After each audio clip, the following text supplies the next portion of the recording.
És fiel em todo tempo, em todo tempo tu és tão bom.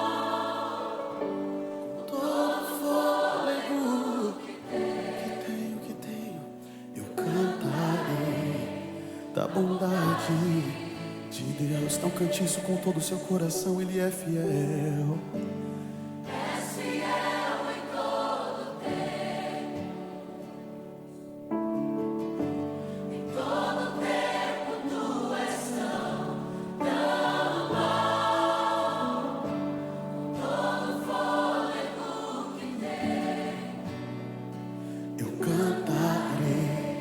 Da bondade de Deus.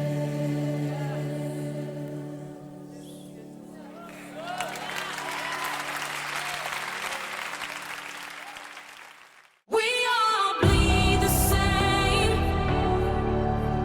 We're more beautiful when we come together. We all bleed the same. So tell me why we're divided. Woke up today, another headline, another innocent life is taken in the name of hatred. So hard to take.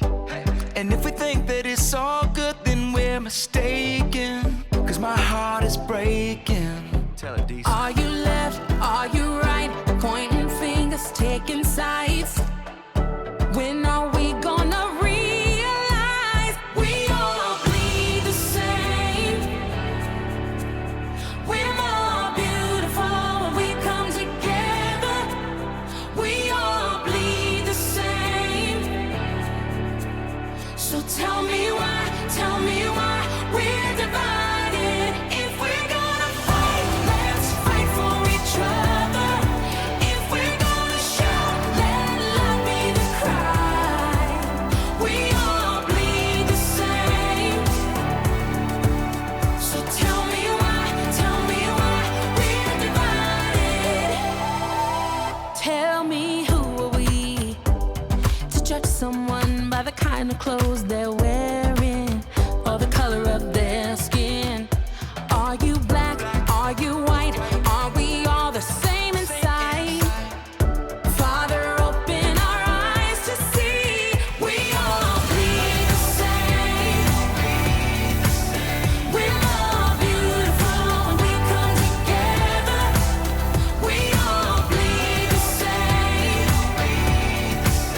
So tell me why we're divided. If we're gonna fight, let's fight for each other. If we're gonna shout, let love be the cry. We all bleed the same. So tell me why we're divided.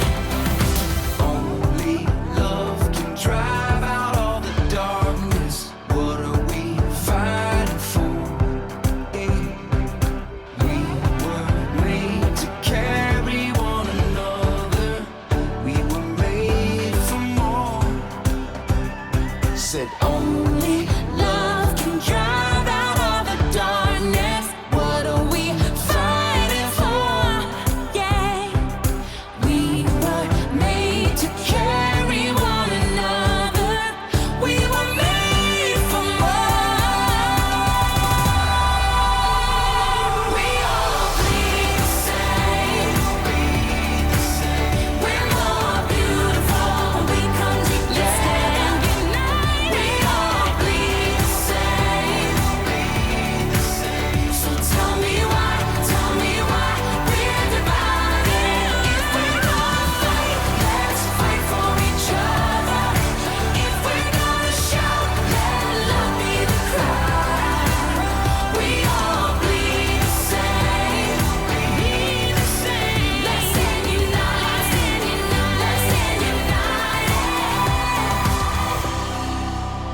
So, Father God, I pray that our families will come together right now and seek your face. You will forgive our sins and you'll heal our incredible land. noite, igreja querida. Acho que está faltando alguma coisa no meu som aqui. Está melhor agora? Boa noite, igreja querida. Agora vocês respondem, né? Muito bem. Eu digo amém à oração de Edgar, quando ele fala sobre os nossos problemas de saúde. A nossa pequena igreja já não é tão jovem assim, nós temos mais de 30 anos de história, e eu não me lembro de uma outra fase, de uma outra época na igreja, em que nós tínhamos tantas pessoas enfermas, e com enfermidades assim, maior que gripe. Eu nem estou contando, tem 4, 5 irmãos gripados, isso não estou colocando na equação. A verdade é que, quando nós olhamos para o ministério de Jesus, nós vemos assim que ele nunca foi indiferente às necessidades físicas. Ainda que essa vida seja uma vida temporária, nós estamos aqui por um período curto, nossa existência terrena, é tão grande o amor, é tão grande a misericórdia do Senhor, que Ele se importa, Ele se oferece como sendo o nosso refúgio, nossa fortaleza na hora da angústia. E eu sei que poucas coisas trazem mais angústia ao coração de uma família, de uma pessoa, do que situações como essas que nós estamos vivendo agora, não é verdade? Casos de câncer aqui, casos de operação ali, casos de... Os irmãos sabem, eu não quero repetir listas, essas listas são um tanto injustas às vezes, porque nós nos esquecemos às vezes de uma pessoa ou outra, pela própria deficiência natural da gente. Então, a minha proposta ali sentado, e nós temos um atraso na transmissão do vídeo também, que os irmãos estão cuidando, é que antes da nossa mensagem, eu queria convidar a igreja a fazer o que nós fizemos. Tivemos uma reunião muito abençoada com um grupo Amadíssimos e grupo Discípulos de Cristo, na sexta-feira, na casa da Paulinha, e gostaria que nós fizéssemos um momento igual, um momento semelhante. Talvez grupos de 3 a 5 pessoas, nos sentássemos do lado, no banco, e vamos levar para o Senhor aquilo que tem angustiado o nosso coração, aquilo que tem trazido peso, seja por você mesmo, seja por algum parente, seu próximo, seja por algum dos muitos irmãos e irmãs que nós temos na igreja.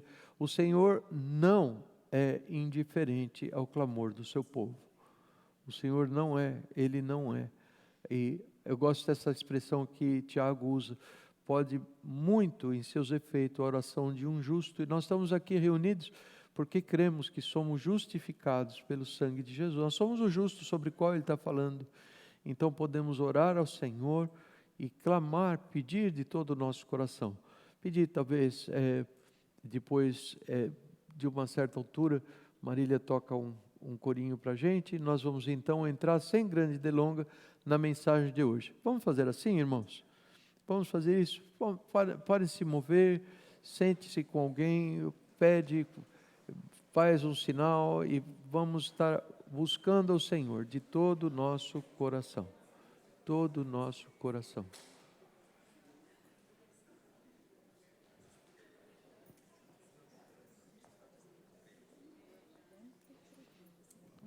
Vaso novo.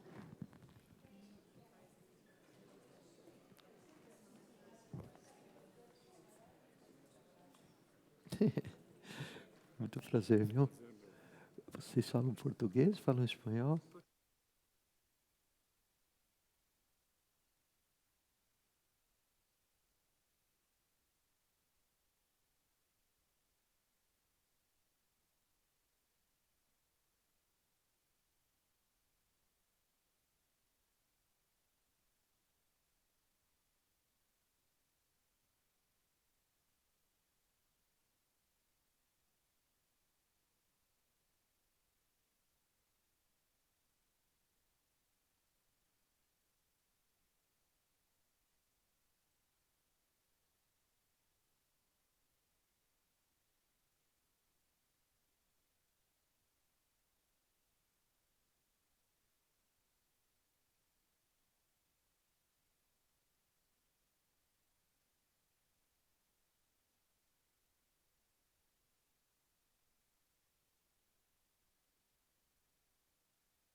Senhor amado, como um vaso nas mãos do oleiro, quebra minha vida e faz-a de novo. Eu quero ser,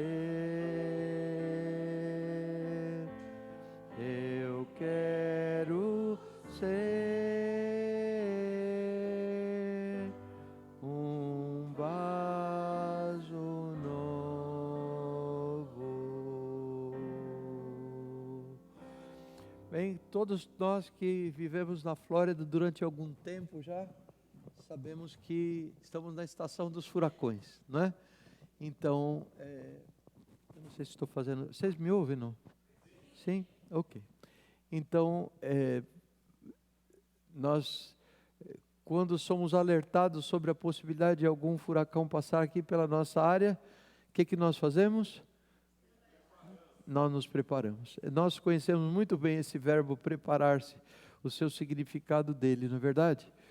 E eu creio que existem situações, todos nós temos histórias, nossa própria ou de alguém que foi doloroso o fato de não sermos preparados, trouxe coisas dolorosas para nós, e isto não é nenhuma novidade. A verdade é que o Senhor tem nos chamado assim, muito bondosamente, nesses tempos difíceis que o mundo tem vivido, de tumulto, de problemas e divisões internas e nos países mais estáveis. É um cenário muito feio que nós estamos vivendo, e o Senhor tem nos chamado, a nós, seu povo, remido pelo sangue de Jesus, para que nos preparemos para nos encontrar com o nosso Deus. Preparem-se para se encontrar com o seu Deus.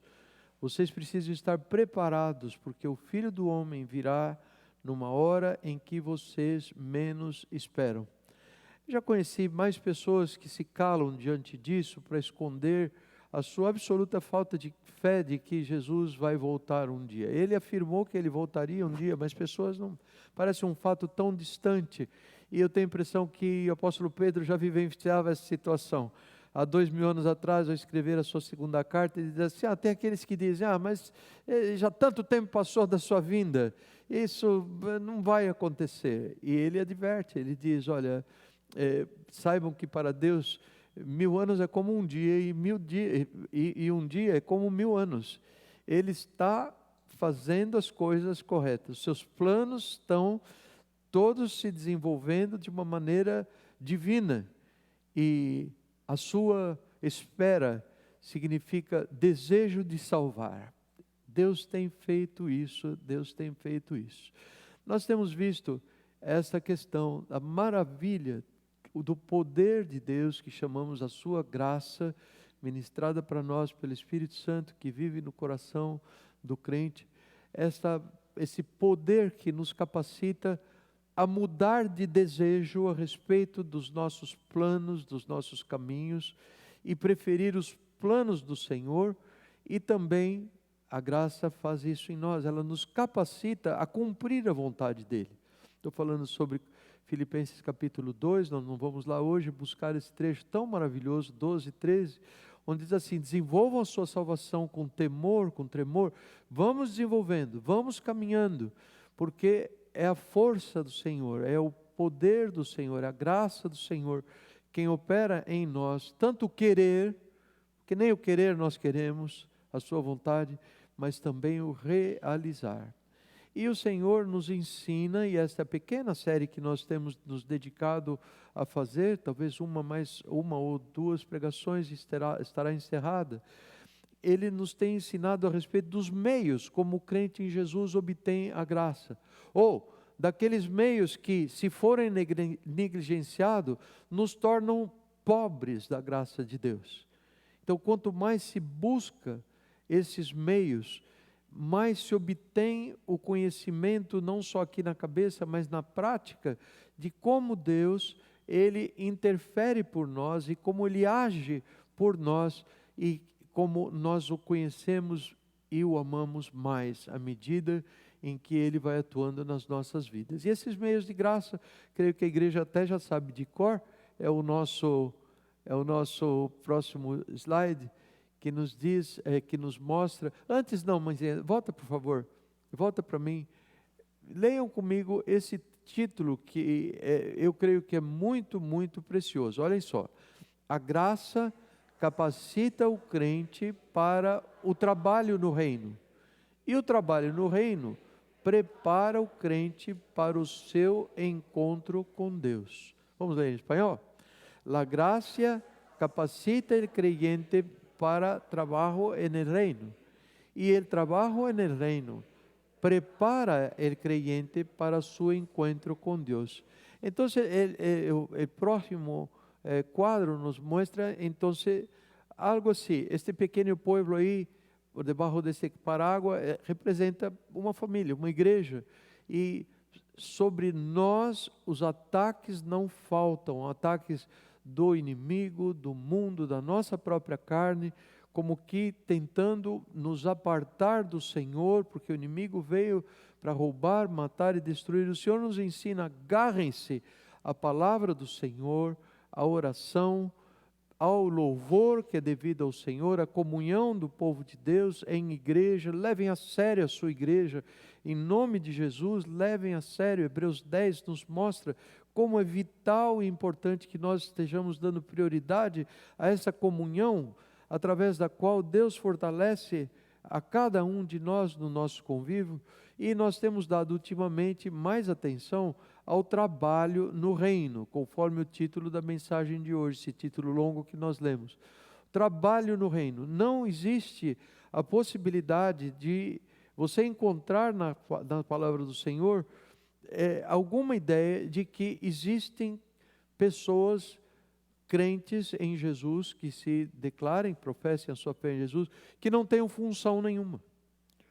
Que eles venham, sentam, ouvem, gostam, não gostam, vão embora, refletem. Isto é algo que Deus está interessado em mudar. Você viu uma mensagem da irmã querida, está aqui, não vou dizer porque eu não pedi permissão para ela, mas assim, muito boa a reflexão que ela enviou. Enquanto nós não vemos esses frutos de desejarmos nos envolver com todo o afinco, com todo desejo no coração, nos envolver no trabalho de Deus, nós precisamos orar por nós próprios e por outros, porque este é o plano de Deus, que nós estejamos ativos.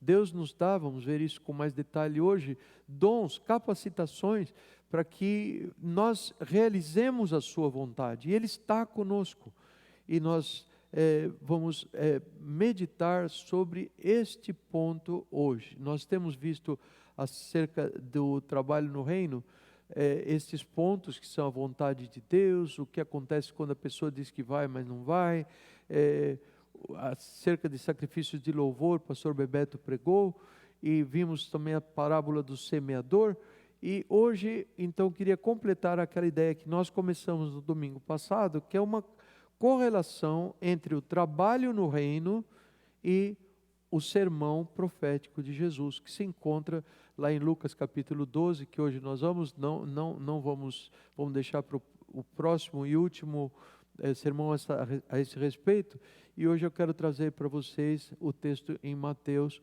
capítulo 25. Trabalho tem um problema na igreja, eu dizia aos irmãos lá na casa da Paulinha na sexta-feira.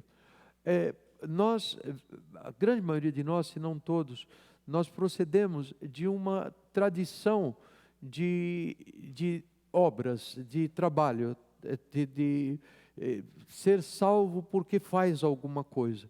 E nada pode ser estar tão longe da verdade quanto esse conceito. Porque o Senhor nos ensina que é pela graça do Senhor que somos salvos por meio da fé. Isso não vem de nós, não vem de obras, não vem de trabalhos para que ninguém pense que vai poder um dia entrar na presença de Deus e dizer assim: eu estou aqui porque eu fiz muita coisa, estou aqui porque só eu chegava na hora na minha igreja, estou aqui porque eu que carregava o piano nas minhas costas. Esse tipo de coisa é uma distorção muito feia do conceito que nós devemos ter do Senhor, que é o fato de que Ele é um Deus amoroso. Você quer ver um bom retrato do Senhor? Talvez seja o meu favorito. É aquele filho pródigo, quando ele estava longe lá dos caminhos do Senhor, e eu não estou falando apenas sobre estar longe aquele que ainda não se converteu, não. Nós, quando tropeçamos e caímos, nós estamos longe do Senhor, quando somos derrotados pelos nossos pecados, pelas nossas próprias ideias e desprezamos o Senhor, entristecemos o seu Santo Espírito. Pois bem, esse é o quadro que mais apela ao coração e que nos ensina sobre trabalho, que é esse moço pondo a mão, e todos conhecem bem a história, como na testa, como visualizo, que louco, estou aqui nesse fim de mundo, tomando conta de porco, enquanto meu pai, com fome, como um mendigo, enquanto meu pai, ele tem seus empregados em tão alta conta, eles têm tão bom tratamento, e eu já sei o que eu vou fazer, eu vou voltar, e vou dizer para o meu pai: pai, eu tenho pecado contra o céu e contra ti, e não sou digno de ser chamado teu filho, mas me trata como um dos teus empregados, pelo menos eu quero viver junto do Senhor, eu quero. E o pai nem a resposta lhe dá, se você lembra bem da promessa, da parábola, nem resposta lhe dá. Ele manda que tragam para ele um vestido novo, sandália para os seus pés, um anel no dedo, e ele faz uma festa. Eu quero que todos se alegrem, porque esse meu filho estava perdido, foi achado, ele estava morto e reviveu. É tremendo. Deus se alegra disso, de nós voltarmos ao Senhor quando pecamos contra Ele, seja em palavras, seja em pensamentos, seja em ações, que nós demos, porque o Espírito Santo não te deixa em paz. Ele vai dizer: filho, eu te convenço do pecado, da justiça, do juízo. Está aqui, você tem errado contra mim. Isso não tá... E bondosamente Ele nos convence para que nós confessemos, e você pode ter a certeza disso, a festa no céu. E a isto se segue esta realidade, meus irmãos, quando percebemos: Deus está feliz comigo, Ele me perdoa, nós queremos fazer a vontade dEle. Não é verdade? Assim, eu tenho que fazer a vontade dEle, porque tem que fazer, porque é obrigação, porque é uma lei do reino. Tudo isso tem o seu peso de verdade, mas o Senhor nos chama pela doçura do seu amor, para que nós, ao vermos que Ele nos resgatou da morte eterna, ver que Ele nos resgata de tantos males, que nós nos prostremos diante dEle, o adoremos e dizemos: Senhor, eu quero te servir de todo o meu coração. Esta introdução não deveria ter sido tão longa como foi, mas de qualquer maneira eu quero entrar com vocês no capítulo 25, é o próximo slide, do Evangelho de Mateus, que nos conta em que Jesus, finalizando esse longo e difícil sermão, que é o chamado sermão profético, já estudamos e não faz tanto tempo, por meses. Eu não pretendo descer a detalhes hoje, mas quero destacar a importância do trabalho, do estar envolvido no trabalho do reino, a importância que isso tem em nos preparar para o nosso encontro com Deus. Será que eu fiquei claro nessa introdução? Existe uma importância. Se você não tem se dedicado ao trabalho no reino, eu quero trazer da parte do Senhor, com a sua grande misericórdia e amor, ao teu conhecimento de que isto tem que mudar. Nós precisamos, para quê? Para o progresso da KBC, para aumentar, sem nenhuma finalidade na horizontal. A finalidade é na vertical, no nosso relacionamento com Deus. O trabalho do reino, ele prepara o crente em Jesus para o seu encontro com Deus. Vejam só esta parábola. Jesus fala 3 parábolas: parábola das 10 virgens, parábola dos talentos e a parábola do julgamento das nações, ou das ovelhas e dos bodes. Eu quero trazer para vocês aqui. Todos estão lendo lá? Sim. Se você desejar ler comigo, vou ficar muito feliz. Se você não desejar, porque você é do tipo que precisa prestar atenção em silêncio, tome essa opção, mas vamos inclinar os nossos corações para ouvir o que Jesus diz. Amém? Ok. O reino dos céus será, pois, semelhante a 10 virgens, 10 jovens, que pegaram suas candeias, ou as suas lâmpadas, e saíram para encontrar-se com o noivo. Essa parábola ela não é tão fácil, porque ela se reporta à forma como eram os casamentos na época de Jesus. Ele está falando uma linguagem absolutamente compreensível para as pessoas com quem ele caminhava. Mas para nós, 2000 anos depois, tudo isso precisa ser explicado com base na história do povo, e eu estou aqui para esclarecer para os irmãos.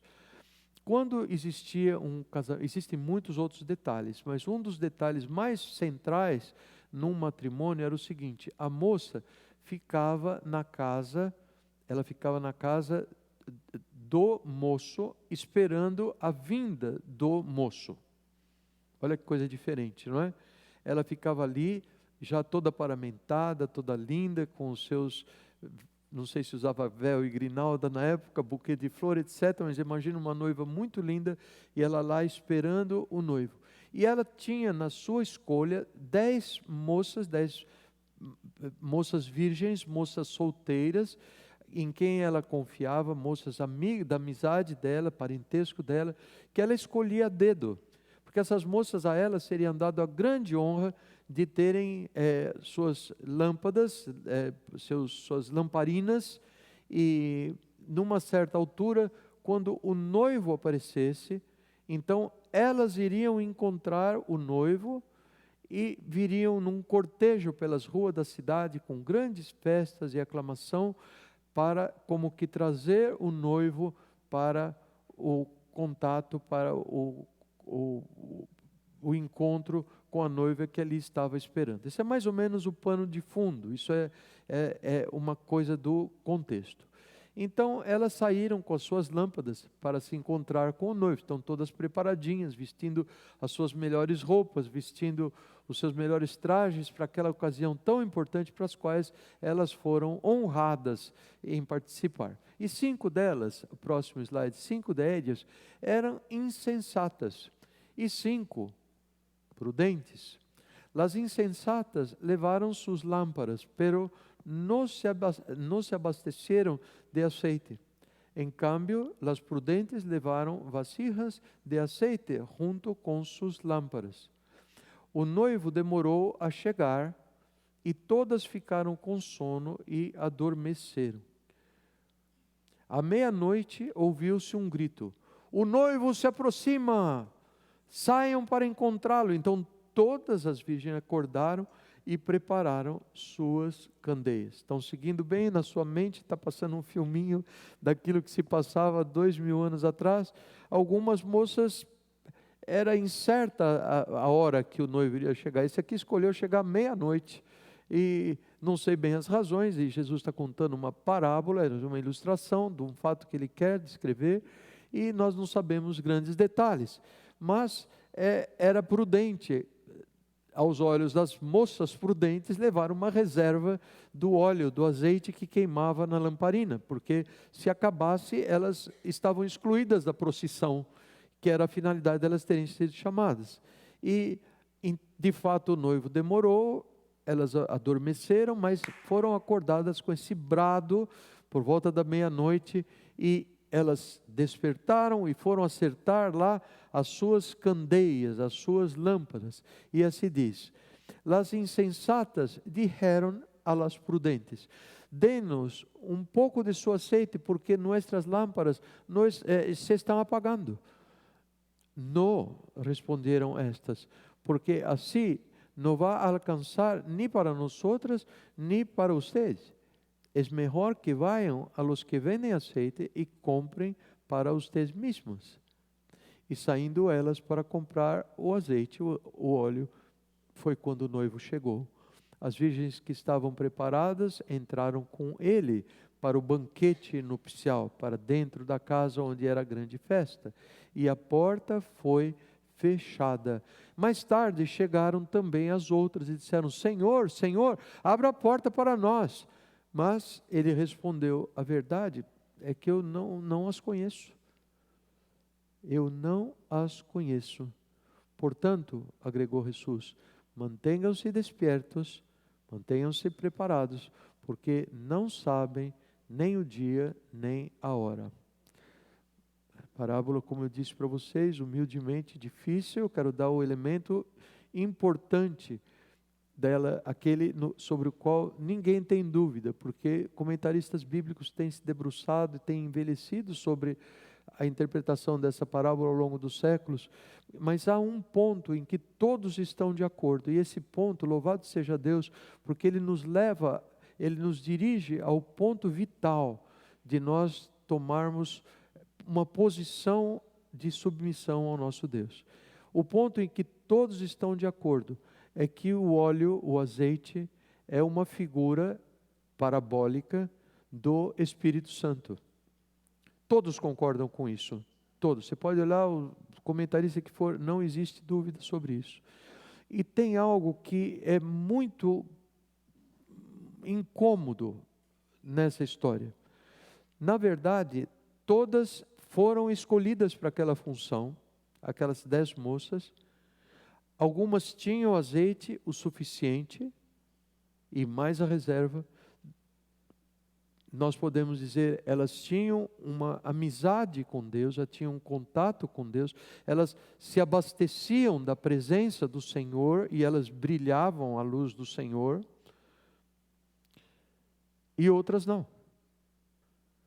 As outras que não tinham, também foram escolhidas, mas elas andavam naquele regime de contato com o Espírito Santo, no mínimo necessário.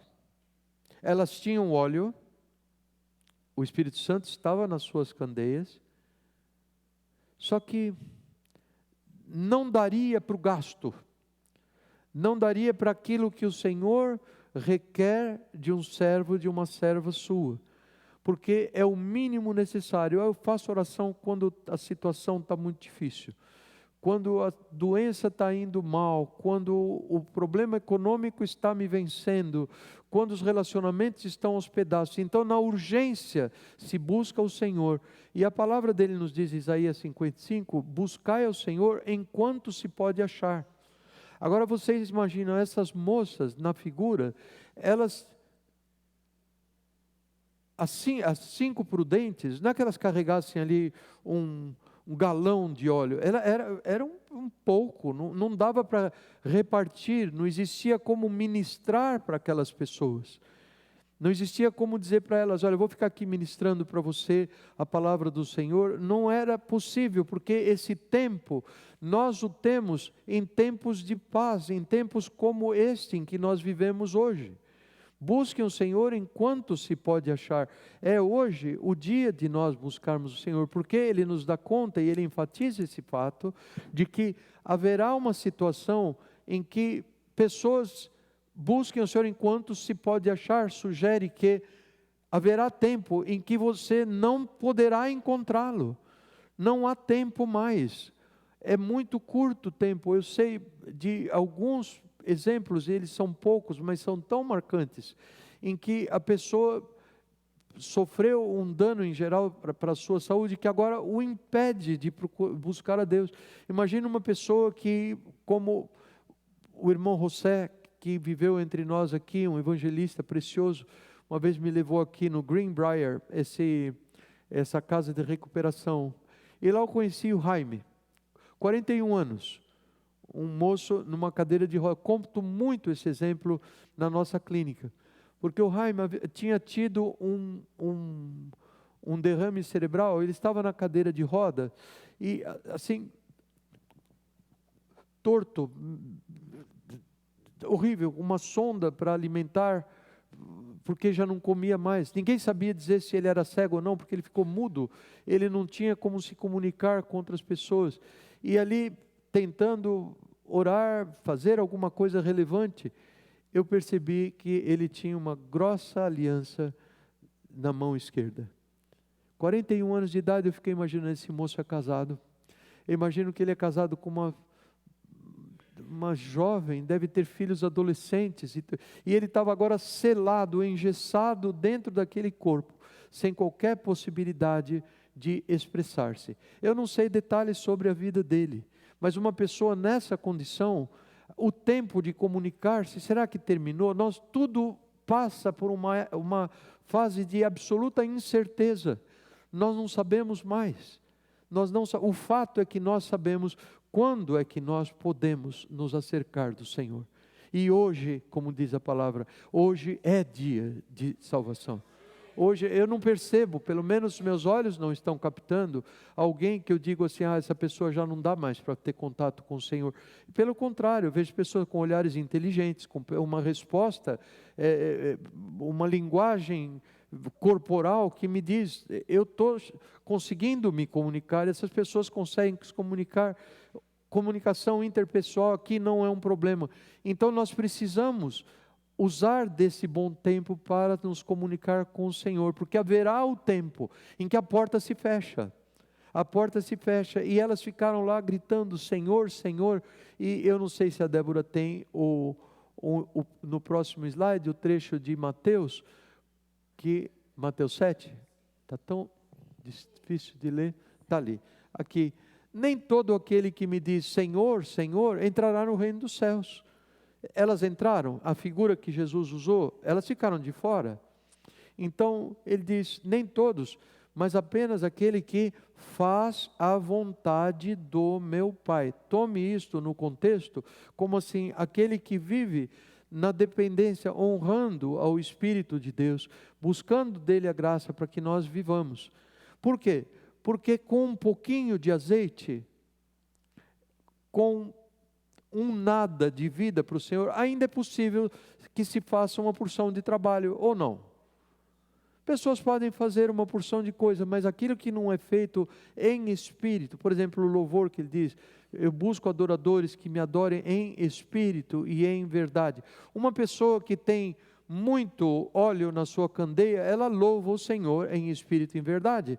Ela tem essa opção. Uma pessoa que não tem óleo, ela pode louvar também? Aos nossos olhos, sim. A pessoa pode, mas isto não está significando nada para o Senhor. Percebem? Então, da mesma maneira, alguns me dirão, Jesus diz, muitos me dirão naquele dia, Senhor, Senhor, não profetizamos em Teu nome nós expulsamos demônios, não realizamos muitos milagres? Nós fizemos uma porção de coisa. Então eu, Jesus, lhe direi claramente, eu nunca os conheci. Igual ele disse para as moças, gente, eu não conheço vocês.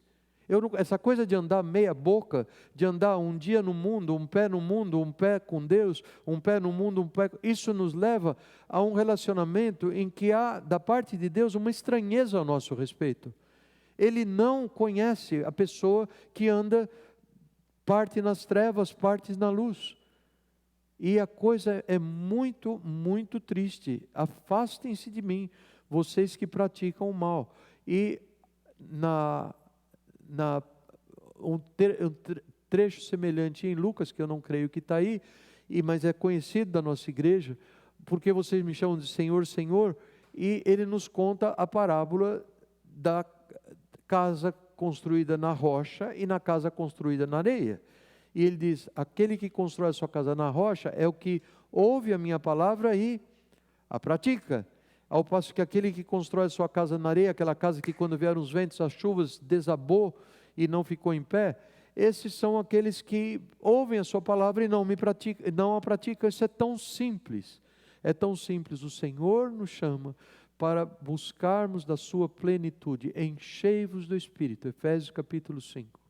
Enchei-vos do Espírito, vivam assim, de dia em dia, Senhor, eu quero encher a minha candeia, eu não quero ser surpreendido de estar vivendo na carne, não no Espírito, eu não quero ser surpreendido, nem pela minha partida para o Senhor, nem pela Tua volta, eu quero estar me preparando para o encontro com o meu Deus. Irmãos, de verdade, esse é o melhor que eu consigo extrair desta parábola. Eu acho que muitos mistérios permanecem e muito tempo para se debater e para falar a respeito. Os teólogos encontram aqui um filão de pão com manteiga para discutir a noite inteira, mas eu tenho a impressão que o Senhor nos tem dado a graça de ver o ponto onde nós devemos nos situar. Não é verdade isso, irmãos? Ter Espírito Santo significa tê-lo em plenitude. ou de não tê-lo. Ter Jesus como Senhor significa Ele é Senhor, eu obedeço, ou de não tê-lo como Senhor. Não existe metade do caminho, e Ele nos ensina a buscarmos a Ele de todo o coração e de renovarmos com Ele a nossa consagração diariamente. Bem, eu vou contar para vocês a segunda parábola. Ela é um pouco mais simples, ela é bem mais simples de entender, e é a parábola dos talentos. Talentos era um valor monetário, e houve tempos que eu era um pouco mais obsessivo sobre fatos, e eu fui buscar o valor de quanto era, quanto equivale a dólar na moeda de hoje, e se é de cobre, quanto valia, se era de prata, se era de ouro. Eu acho que uma das vantagens de ficar mais velho é a gente ficar um pouco mais sabido. Esses pensamentos todos não colaboram muito para a fé de ninguém. A verdade é que nós podemos resumir assim, sem perder nada. Talento era uma medida, um certo valor monetário, e contentem-se com isso. A tradução em espanhol nos coloca a tradução como uma parábola das moedas de ouro, e divirta-se com esse título que parece mais atraente do que talentos. E também será o reino dos céus como um homem que, ao sair de viagem, chamou seus servos e confiou-lhes os seus bens. O homem rico, o homem que tinha muitas posses, ele vai sair. Será que ele tinha uma fazenda? Será que ele tinha o que ele tinha? Que tipo de negócio? Nós não sabemos. Sabemos que ele tinha muita posse material, e ele chama os seus servos de confiança. 3 dele confiou-lhes os seus bens. A um deu 5 talentos, uma certa porção, a outro 2, e a outro 1, a cada um de acordo com a sua capacidade. Objetivamente falando, um bom homem de negócio. Não vou desperdiçar os meus bens dando mais do que fulano pode gerir, mais do que ele pode administrar. Não, vou dar proporcional, para que aquilo que eu dê não se torne uma aflição na vida dele, e ao mesmo tempo ele, com a sua falta de aptidão, não venha me trazer problemas. Então, esse foi mais ou menos o conserto mental desse homem de negócio, eu posso chamá-lo aqui. E então, em seguida, ele partiu de viagem. Depois de muito tempo, volvió el Señor de aquellos siervos y arregló cuentas con ellos. Muy corto ese versículo, voy a leer el próximo también en español. El que había recibido las 5, recebeu 5 talentos, outro recebeu 2 talentos, e recebeu 1 talento. El que había recibido las 5, todos receberam. Lo que había recibido 5,000 monedas, llegó a las otras 5,000. Señor, dijo, usted me encargó 5,000 monedas. Mire, he ganado otras 5,000. Su señor respondió, wow, hiciste bien, siervo bueno y fiel. En lo poco has sido fiel, te pondré a cargo de mucho más. Ven a compartir la felicidad de tu Señor. Mira lo que hubo con lo que recibió 2,000 moedas ou 2 talentos. Veio também o que tinha recebido 2 talentos e disse, o Senhor me confiou 2 talentos. Veja, eu ganhei mais 2. O Senhor respondeu, muito bem, servo bom e fiel. Você foi fiel no pouco que eu te deixei, e eu o porei sobre o muito. Venha e participe da alegria do seu Senhor. Aprovação. Nós estamos vendo pessoas que receberam dons, receberam talentos. A parábola nos convida a crer que todo crente tem dons do Senhor. Isso é plenamente confirmado na palavra do Senhor, quando Ele nos fala em Romanos capítulo 12, 1 Coríntios 12, 13 e 14, 1 Pedro capítulo 3, Efésios capítulo 5, 6, quando Ele nos conta sobre os dons do Espírito. Isso é muito mais profundo do que o tempo nos permite explorar hoje, que todos temos talentos e dons. E você pode usar a figura que for, como ele ilustra a igreja. Você pode ilustrar como membros, como uma família, onde ele é o pai, nós somos os filhos, todos somos filhos. Você pode usar a figura de uma videira, de uma árvore, onde Ele é a árvore, nós somos os ramos, todos somos ramos. Você pode usar a figura de um corpo, onde Ele é a cabeça e nós somos os membros do corpo, todos com uma função. E a palavra vai, existem 5, 6, 7 alusões a como nós podemos ver a igreja a qual nós pertencemos, não só a igreja local, mas a igreja desde a sua fundação lá no dia do Pentecoste. E esta é a grande verdade, que nós temos dons. O que acontece com os dons, que é algo que traz alegria ao Senhor, nós acabamos de ver estampado aqui. Seja aquele que tem muito ou aquele que tem um pouco menos, ele trabalha com afinco, ele desenvolve o seu dom. Se o seu dom seja de servir, seja de contribuir, se o seu dom seja de se esmerar na alabança ao Senhor, se o seu dom seja de generosidade para com o pobre, o necessitado, enfim, ele está em ação, ele está resultando, a sua vida está resultando em benefícios ao reino, e não existe nenhum benefício maior que esse, que pessoas veem o trabalho e glorificam o Senhor. Fala, que bom que existe tal pessoa, que bom que você existe. Uma vez alguém me disse isso, eu desabei em choro, porque eu achei tão inapropriado, não era digno de ouvir aquilo. E você parece Jesus. Senhor amado, cala, por favor. Mas é bom ouvir isso ou não é bom? É muito bom. É muito, eu disse que não seja para sua autopromoção, é muito bom saber que alguém nos identifica com o Senhor, à medida que nós estamos nos gastando daquilo que Ele deu, que não é nosso, para trazer glória ao seu nome, para trazer pessoas que simpatizem com o Senhor. E esse é o caminho proposto, é o lado positivo dessa pequena parábola, que está ilustrado aqui por esses dois indivíduos. Mas por fim, veio o que tinha recebido 1 talento. E ele disse, eu sabia que o Senhor é um homem severo, muito bravo demais. O Senhor tem mania de colher onde não plantou, junto onde não semeou. Esse é o Senhor. Um conceito ruim de Deus, conceito mau de Deus. O que ele está dizendo aqui, se você tiver que juntar numa palavra curta, ele está acusando este homem, o Senhor, que é um protótipo de Deus, diz assim, você é ruim, você não faz as coisas conforme o meu desejo, você não anda, você é um Senhor que eu mal sei se eu vou ser adulado ou castigado, você é imprevisível. Nós somos levados a ter esse conceito de Deus, sabe quando? Quando nós queremos tanto certas coisas, quando algumas coisas se transformam em ídolos para nós, e nós queremos aquilo, seja com a ajuda de Deus, dos homens ou do diabo, nós queremos e queremos e queremos e queremos e batemos o pé firme e nos desligamos do caminho do Senhor, porque a coisa mais importante é conseguir aquilo ou aquela ou aquele, seja qual for a coisa. E isto é um perigo, porque isso leva uma pessoa a viver, a reassumir a sua identidade de inimigo de Deus. Inimigo de Deus. E diz, o que eu fiz então? Sabendo que o Senhor é tão duro, tão irascível. Eu tive medo.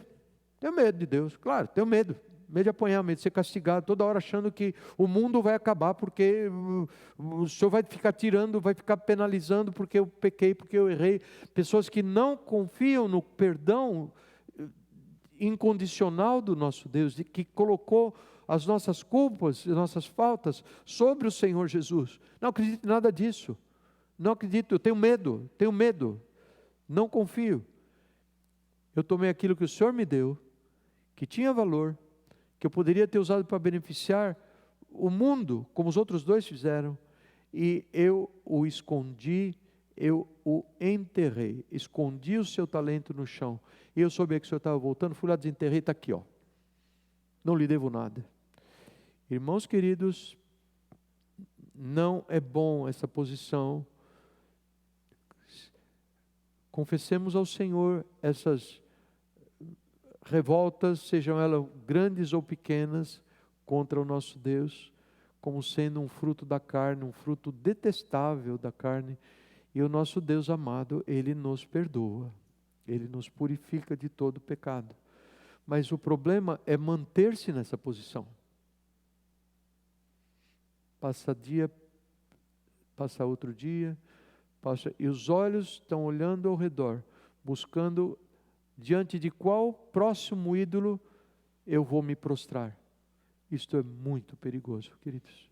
Muito. Vamos escapar desse engano do inimigo. É a ilusão do prazer, é a ilusão da autopromoção, é a ilusão dos valores materiais. Pessoas devotam a sua vida em combate a Deus para conseguir aquilo que eles querem. Não existe a submissão sobre a qual Edgar orou no início do nosso culto hoje. Não há submissão. Não há Deus, não há Senhor. O Senhor respondeu a ele. O Senhor respondeu: servo malo e perezoso ou negligente. Assim que sabias que cosecho donde no é sembrado e recorro donde no é esparcido, pois devias haber depositado mi dinheiro no banco para que a mi regresso lo hubiera recebido com interesses. Eu não vou entrar aqui porque eu não entendo muito de CD, de letra de câmbio e outras coisas e outros modos, e bolsa de valores, etc. Mas existia uma forma dele não ter lesado o reino de Deus, se ele tivesse colocado isso nas mãos de pessoas que publicassem a glória do Senhor contida nesses talentos, para que ele resultasse naquilo que realmente importa, que era pessoas vendo a Deus com bons olhos, dando louvores ao Senhor. Mas ele não fez nada disso, deixou lá guardado. Deixou ali guardado. E ele segue. Tirem o talento dele, tirem, e entreguem-no ao que tem 10, pois a quem tem, mais será dado, e terá em grande quantidade. Interessante isso, não é? Quem tem, quem está operoso, vai receber mais e mais da bênção do Senhor. Mas a quem não tem, até o que tem, lhe será tirado. E ouçam o fim dessa pequena parábola. E lancem fora o servo inútil nas trevas, onde haverá choro e ranger de dentes.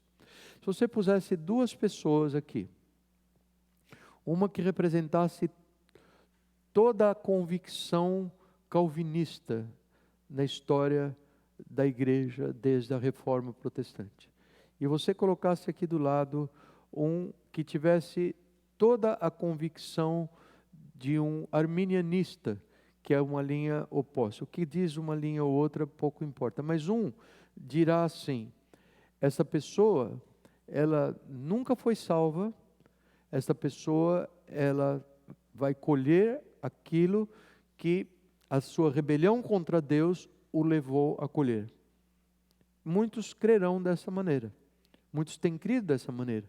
Eu poderia mencionar nomes de pessoas que você conhece, pessoas muito ilustres, servos do Senhor, preciosos. Outras dirão assim: não, essa pessoa era um servo do Senhor, essa pessoa era servo do Senhor, ele recebeu graça para ele trabalhar, e ele squandered, como fala isso? Jogou fora o seu potencial. Onde será que está a verdade? Eu não sei. Mas nós temos tempo de escolher. Nós estamos vivos hoje, dia 28 de setembro de 2025. Nós podemos escolher: Senhor, eu não sei bem qual é a situação, mas eu escolho servir o Senhor de todo o meu coração com os dons que o Senhor me deu. Esse conflito, ele nunca vai ter fim. Ele já dura 600 anos, 500, 600 anos, eu não sei. Mas nós não somos teólogos, nós somos pessoas, ovelhas, cordeiros do rebanho de Deus, que estamos caminhando para o encontro com o nosso Deus. E o que o Senhor deixa claro nessas parábolas que nós temos visto até agora, é que é bom nós nos mantermos cheios do Espírito Santo, verdade ou não? É bom, é recomendável, isso não tem contraindicações, é como canja de galinha, toma, não tem problema, você vai se dar bem fazendo isto, vai ter frutos, vai ser uma maravilha. Ou a questão dos talentos, Nós não precisamos resolver cada detalhe e encontrar um ponto de conciliação entre essas duas figuras tão iminentes na história do protestantismo, o que nunca vai acontecer provavelmente. Mas nós sabemos que o caminhar em negligência para com aquilo que Deus deu para você, para mim, não é bom. Não é bom, existe uma má consequência. E nós precisamos nos colocar dessa forma diante do Senhor. Senhor, eu quero me consagrar. Eu pedi a Maria tocasse. Toca o vaso novo. Senhor, quero ser, Senhor amado, como um vaso na mão do oleiro. Quebra minha vida, faz de novo. Eu quero ser um vaso novo. O Senhor está sofrendo para ouvir essa oração do seu povo. Isso é o que importa aos olhos do Senhor. É um novo começo. Eu vou investir todo o meu carinho para que essa pessoa caminhe firme ao meu lado. Esse é o Senhor hoje, qual nós o vemos hoje. Por quê? Porque nós estamos caminhando inexoravelmente para a terceira parábola, quando vai ser uma questão de avaliar retrospectivamente, como olhar para trás, o que aconteceu, sem que possa ser mudado. A parábola das 10 virgens nos conta de uma situação que nós podemos resolver hoje à noite. Você concordaria comigo? Sim? Sim, nós podemos resolver isso. Nos consagrar, Senhor, é verdade, eu não tenho me consagrar, eu quero consagrar o Senhor. A parábola dos talentos é uma situação que podemos resolver hoje.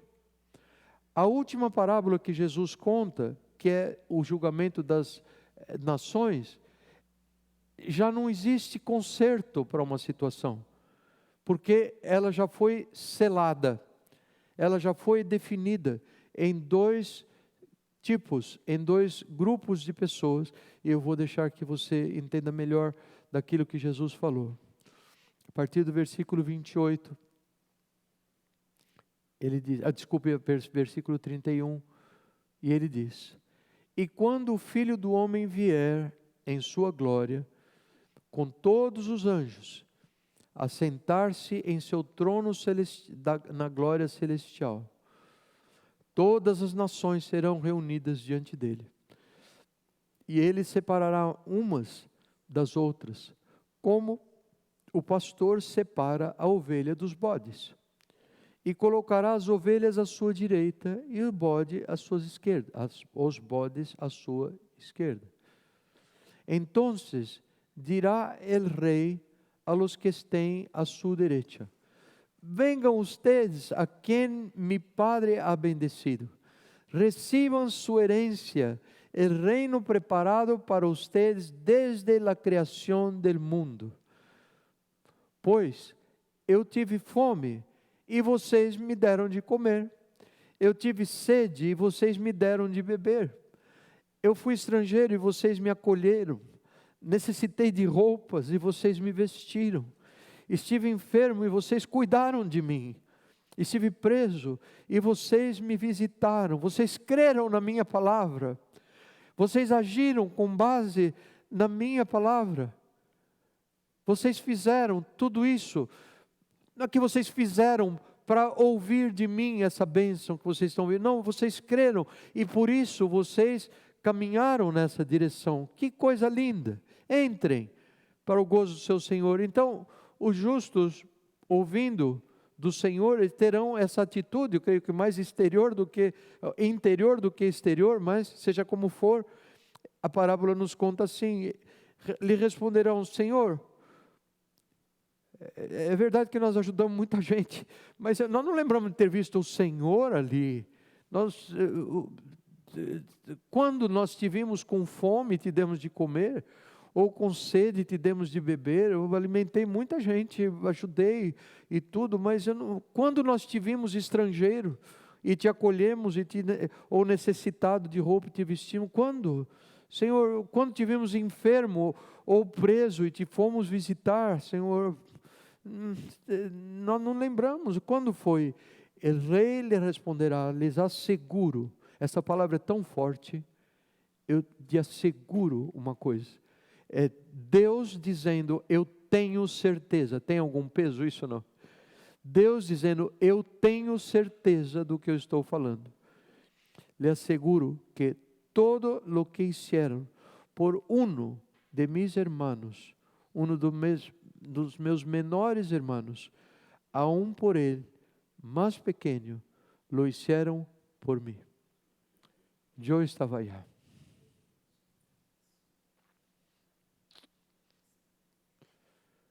Eu estava indo ao banco em Haití, buscando se chegou a remessa. Era eu, era Jesus. O hambre era eu que estava sofrendo.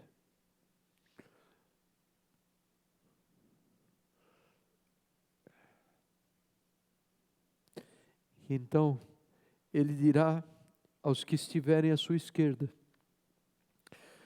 malditos, apartem-se de mim para o fogo eterno. Entende o que eu quero dizer?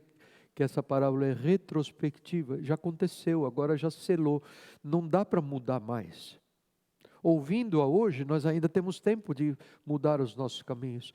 Mas quando chegar esse momento, irmãos, acabou a chance. Malditos, apartem-se de mim para o fogo eterno, preparado para o diabo e os seus anjos. Não foi preparado para homens, foi preparado para o diabo, mas é para lá que vocês estão indo, porque eu estou mandando.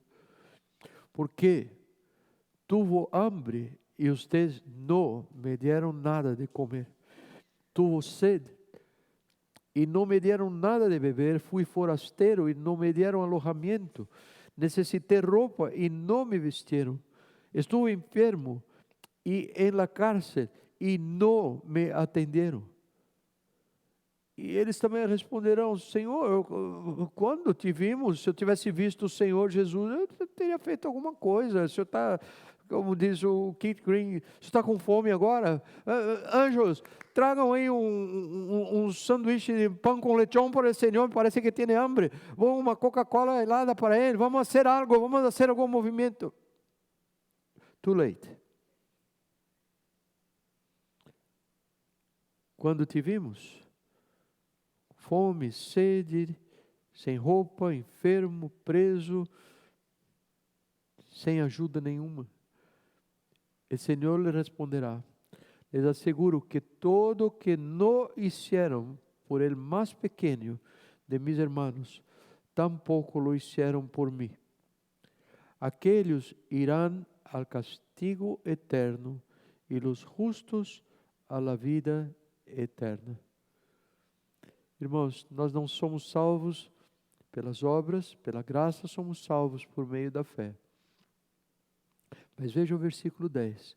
Porque nós somos criação de Deus, realizada em Cristo Jesus, para fazermos boas obras.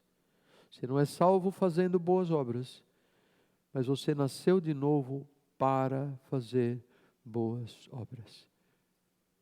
Nossos filhos são criados num ambiente muito hostil a esse pensamento. Foram criados, nós somos criados, nossos netos estão sendo criados assim.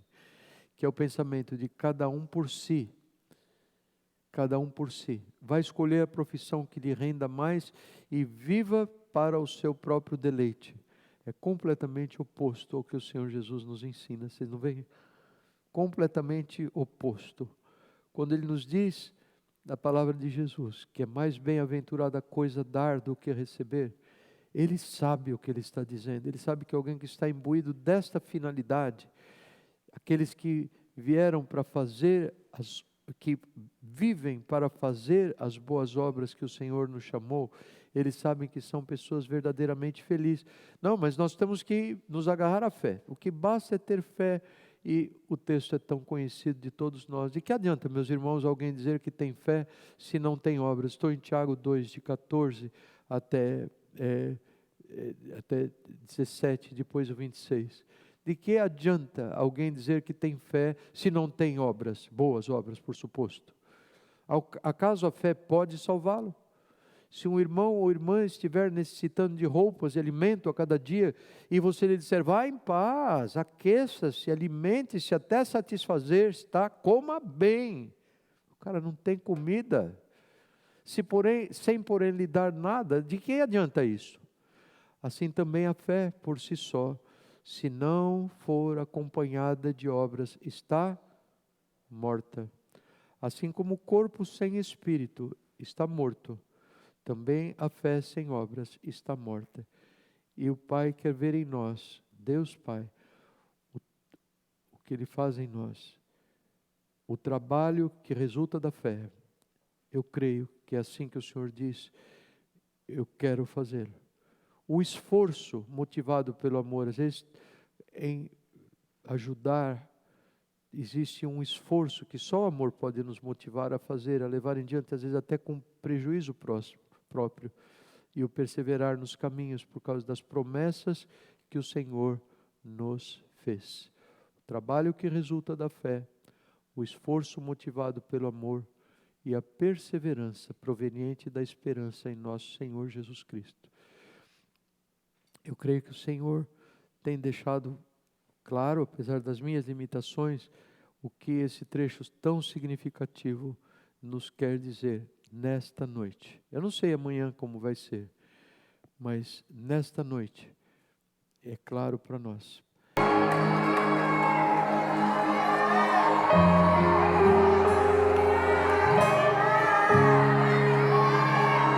Você é bem-vindo aqui.